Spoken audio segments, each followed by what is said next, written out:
When life is getting You got it. You're really good with the lyrics. Okay, You're really good with the lyrics. You're standing on a line at 4 a.m. and life's getting really hard. So hard. You go to the room and you can't remember a single song you know. Who are you? What are you gonna do in this life? You gotta ask all the questions. Ask us. Ask us, theater girls, theater girls. We know answers to everything. We do. We are smart, smart, smart, smart girls. Smart, smart theater girls forever.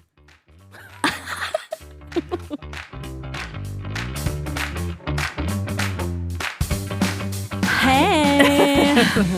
Welcome to Theater Girls. I'm Rachel Schur. I'm Barrett Wilbert. We are best friends, We're Broadway actresses. actors, and your new cool aunts in the industry. And we are here to answer your burning questions about all things acting. We're your weird aunts who are going to give you unsolicited advice, only you did solicit it from us specifically. You sent us questions to Theater Girls that's forever at Gmail. Mm-hmm. And this one actually came from Instagram, so we broke the rules a little today. But yes. Are you ready to dive in, Barrett? I'm ready. Will you please read me the question? Okay, you ready? So, when you lose all confidence and motivation for something you love, how do you bring that back up?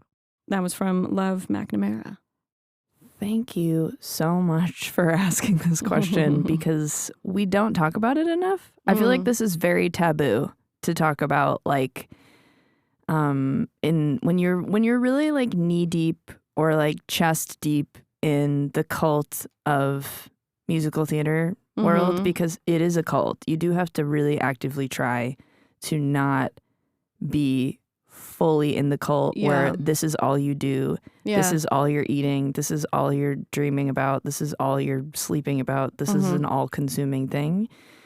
That will actually literally give you brain damage. Will lead to burnout. Yep. And we don't talk about this enough. Yeah. I lose confidence and motivation all the time. I would say daily. I would say 2 or 3 times a day. I am microdosing confidence and motivation loss all the time. I think that's a completely normal cycle of being an artist. Yeah. And I think when you hit a wall like that, you, instead of doing what I think very culty, toxic people would tell you to do, which is just like, well, you just have to power through. Like, if there's anything else that you could ever be doing instead of this, you should do that. Yeah, that's if you're also good at anything else, like, you should be side doing note, that. Terrible advice. It's horrible. Terrible advice. That's like a different podcast, but like, that's not us. For anyone that tells you if you could be doing anything else, you should do it, does not understand the economy in 2025. Yeah. Like, you obviously are going to have a job to support your art. So like, that's the worst advice. That's a whole other podcast. We'll get to that. Definitely. Let's get back to this question, which is, how do I handle this type of like insecurity and burnout, which is real? Yeah. Especially if you're in a show 8 times a week, or you're auditioning nonstop and all you hear is no, or you're constantly around high energy theater people all the time. That is just dysregulating for your nervous system. You're gonna burn out. Yeah. And while you have to take that feedback, like from your body and your brain. Yeah. If your body's in pain, if you're really tired, if that is your body and your spirit telling you, hey, I need a minute. Yeah. And whatever that is, like touching grass or actually taking like a month away, 2 months away, a year away. Yes. It will still be there when you get back.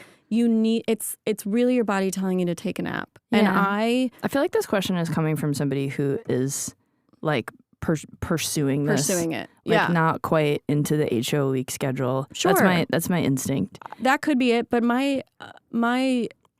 this could be a universal question because I'm not necessarily, we're always pursuing it, right? Like, we're always trying for even Meryl Streep's pursuing it, if you think about it. But of course, like, we are always wanting to do the next thing. And I think that's part of the burnout, is like, it's never really going to be enough. And we have to know that. Like, every time I've gotten a job, my next thought is, ooh, what will this lead to? Instead of like being in the moment with it. Yeah. Again, another podcast, I'm sure. But, you know, I'm coming at it from someone that really has been in the Broadway kind of hustle grind, if you will, of 8 shows a week. Yeah. And Yeah, I want to hear you talk specifically about, because you've been in Chicago for 7 years, you just stepped away. Yeah. And they are actually having you come back for a couple weeks. Yeah. So yeah, how have you specifically dealt with that while being in a show, the same show, for so long? Yeah. And it's not even necessarily like the same show. I think it's like I've been in a lot of long running shows where it becomes like, I always say, like, after the first week of anything, then it's just becomes like, it is your job. And, after the opening night parties, after like you get the call, or after all of that, like now you're in your job, and now you're doing so much to maintain like your physical body, your spirit, your mental health, your everything, just to do 8 shows a week. Like, let alone the rest of your life really does take a bit of a hit. And what's hard is, like, I'm a mom, so I have 2 kids. And that happened married while you were in the show. And so, like, you got married and gave birth to 2 children while you were doing 8 shows a week. Yes, I mean, I had maternity leave, but like, sure. But all that to say, in this like, economy, they let you go on maternity leave. Wow, lucky. Well, I don't know if I was paid, but that's a whole other thing. Yeah. I think what I kept coming back to was, I just felt really tired, and everyone was like, "Well, you're a mom," and I was like, "No." My spirit is tired. And I always know, like, I have ADHD. Yeah. So and I think ADHD is like an absolute superpower. I never look at it as a hindrance. It's not a deficit of attention. It's like, I have a lot of it. Yeah. And I have 17 ideas bubbling in my brain any second. You do. And when I don't have that, and it's kind of almost too quiet in my brain, something's up. Yeah. In my opinion. And so when I have no motivation to try anything, that's exhaustion. It's exhaustion. That's not it's tired. Burnout. Yeah. That's your exhaustion. Spirit is tired, and it's your body's way of saying, hey, we need to try something else. Not go to nursing school. Yeah. It's not quit. Right. And you got to take a pause. And honestly, I went to a lot of therapy. I got a career coach leading up to my decision to leave, because it wasn't easy. It wasn't like, I'll just leave the show. It's like, no, I have to, buy diapers and put food on the table.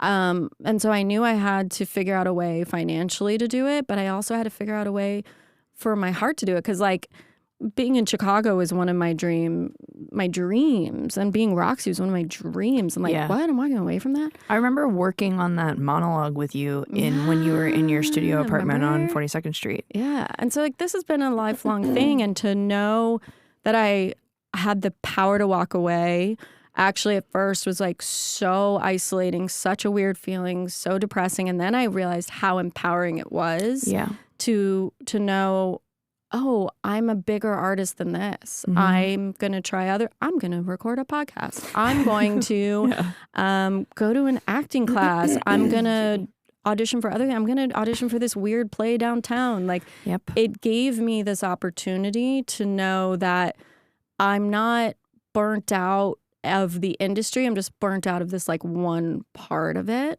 And knowing that I needed to rest and hydrate and just be in the world as a person brought me back to an appreciation for it that I had even better than I had before. Yeah. And so now I, like, joke, but I'm like, I love show business. Like, this is great. I love it here. But I had to walk away in order to know that. And it's not necessarily like walking away, but, like, I had to step aside for a minute and like sit on the bench, and realize, like, oh, I'm kind of almost just beginning, and I have this, like, fresh approach to it. So I think, like, the confidence, and if that starts to go, and the stress starts to come in, like, that really is your body saying, like, you just need a minute. And if you're starting to audition for colleges, or you're auditioning for community theater, or you're auditioning for regional shows, or wherever you are in the process of this very long journey, you have every right to sit on the couch, watch a movie, go see a baseball game, go get cotton candy with your friends, go get a coffee with your friends. Like, you have every right to step away, because it actually makes you a more well-rounded human being, and it makes you a way more grounded and interesting actor instead of completely burning yourself out. And like, I don't know anyone that is just, maybe except for Jonathan Groff, but everybody else, like he doesn't count.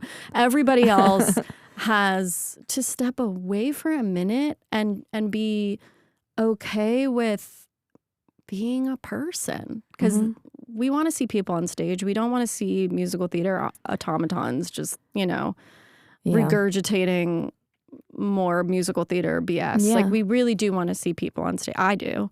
And stepping aside, going and taking a nap yeah, man, is really, really important. Yeah.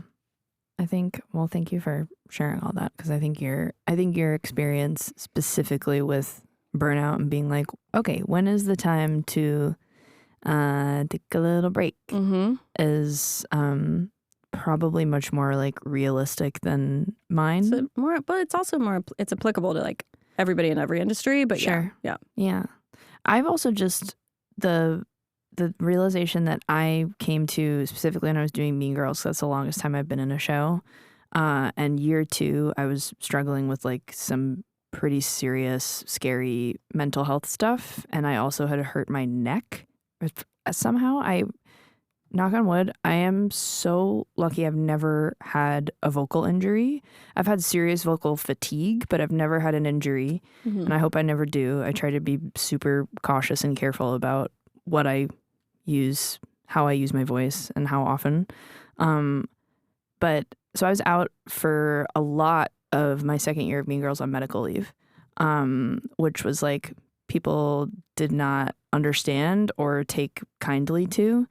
But I think there was really no other option for me other than to be out on medical leave. And I also think like my mental health stuff probably triggered that like physical injury where my neck locked up and I could not move my head for like a month, 2 months, 3 months. I don't even remember how long. I just really could not move my head without serious pain. And also like serious, like it was also like going down the side of my spine. So I had like back spasms and it was just a mess. It was like a series of tiny little injuries or tiny little physical stresses that just like came together into a perfect storm and pulled me out of the show. And then while I was on physical medical leave, that's when I started taking antidepressants and got diagnosed with what all was it? PTSD and anxiety and depression, like all in the severe category. Right. Which is, I'm laughing about it because what else can you do other than laugh when they like check all these boxes and like show you the sheet and you're like, oh, okay, got it. It's like, I'm sick. But I think part of the reason why, my post-traumatic stress disorder is literally from doing theater. It stems from a one single experience, or a 1 year long experience on one show. Not Mean Girls. Not Mean Girls. No, but that shall remain nameless. Right. But all of that backed up on me, I think, because I didn't really have a life. Like I didn't really. You were friends with me during that time period. We met in our like mid-20s. We lived across the street from each other and we never saw each other. Yeah. Yeah. For years. Yeah. And literally across the street. Yeah, literally across the street. Yeah. Or we would see each other at the pool. Yeah. Because I had a pool in my building, and then Rachel joined the health club so we would go to the pool, and that's literally it. Yeah. How lucky. Yeah, and the pool helped. Not gonna lie, the pool helped a lot. But yeah, I from the time I got out of college, when I was getting out of college, I was so just kind of like blindly motivated to just get myself out there, like just get in front of as many people as I possibly could. So I was like singing at every concert that anybody ever asked me to do. And I was going to every open call that I could ever go to. I was like just rapid fire auditioning for stuff every single I have been there. day. It is intense. And the grind, like, and then adjusting to having a little bit of success and a little bit of visibility, like that kind of like fear of, well, if I stop grinding, what's going to happen? Didn't go away ever. And I also didn't know how to manage it. And I didn't know how to balance out my life. I don't think you're supposed to manage it. I don't think it's a realistic way to exist. It's not. It's a chapter. Yeah. The grind is a chapter, and the grind is when you are first getting going. Yeah. Of like, I'm glad I had that kind of like weird chip on my shoulder, blind motivation, blind faith in myself of like, I'm just gonna gun for this as hard as I can for as long as I possibly can. Yeah. And I'm glad I did that because I mean, that's what motivated me to make. I will say though, I may disagree actually a little bit because I think the grind pops up one or two more times. I think it's the visibility chapter. It's like Mario Kart or like a video game in a way. So like you're like the first level is like, let's try to get some visibility here. Let's get seen. Let's get eyes on me. And maybe is the goal Broadway? I don't know. But like, let's just say for this point, the goal is anything. The goal is anything is to like get a job. Somebody told me once, like if you can get a job in New York, like not if you go and audition in New York and you book something, you're a working actor. Like 100%, like you did it. You made it. You made it. If someone's gonna pay you to do this, congrats. You did it. And way to go, kid. 100%. And I think that like then there's that level of overtime where you're like, hey, I hit the thing I wanted to do. And then the second grind comes in because now you're hitting that other point of like, oh, there's a lot of people at this level. And if you also now you're in a whole new level of competition. Right. And so there's a lot you beat the level, but now there's another level. Now you're at the harder level. Right. Yeah. And I will say I hit that other level, and that's also it's very hard. And it's funny because like there was a time where I was getting a lot of callbacks, and I was like, it was always like the same 9 people, Yes. Getting can you turn? Can you belt up to here? Can you say, are you funny? Are you sad or whatever? And like, it's always the same 9 people at the end of the day. And then that's like the second level is like beating through that. And then if you're feeling neglected, burnt out, isolated, tired, depressed, that's your other moment of going, okay, I have to take a break for a second. Yeah. The auditions will be there. The shows will be there. Everything will be there. I have to protect myself. And I don't think it ever really stops no matter where you are in this. It's just up to you how much you want to. Yeah. How much you want to, I don't know, what's the word?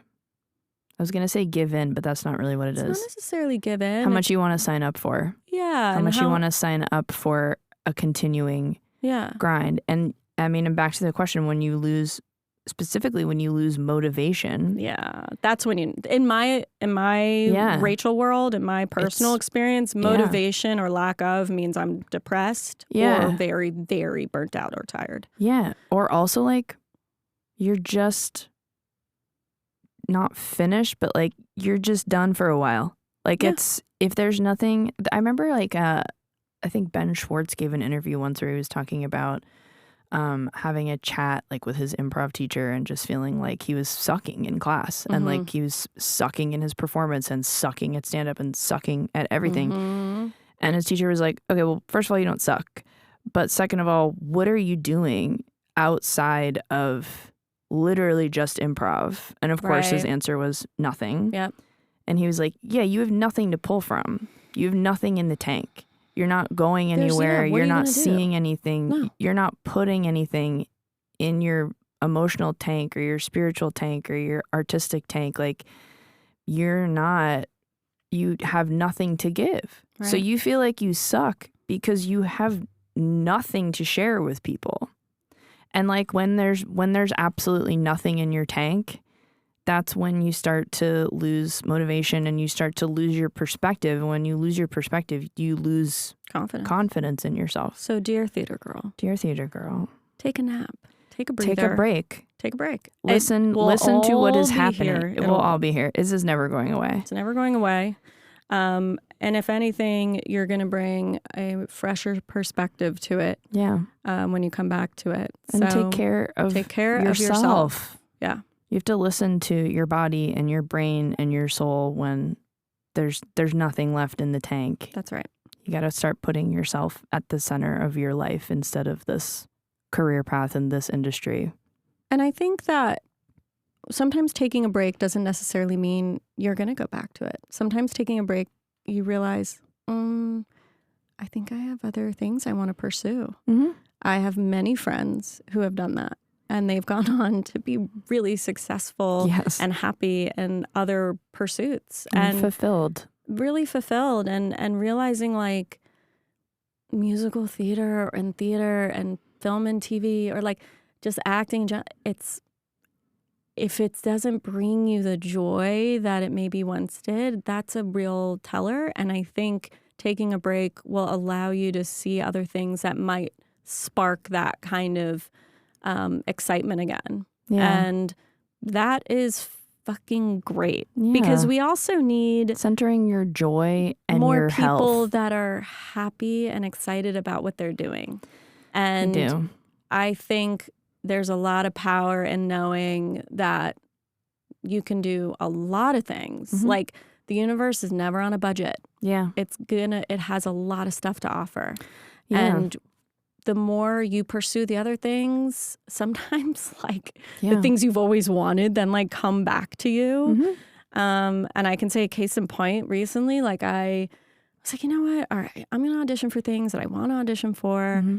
And I'm just going to pursue other stuff. And I'm going to find the balance that way. And the second I started doing that, like an audition for a dream kind of part came right in my email. Mm-hmm. And will I get it? I don't know. But that's besides the point. It's because I expanded thought and I expanded myself and I believed in myself enough to know like I can do whatever I want to do.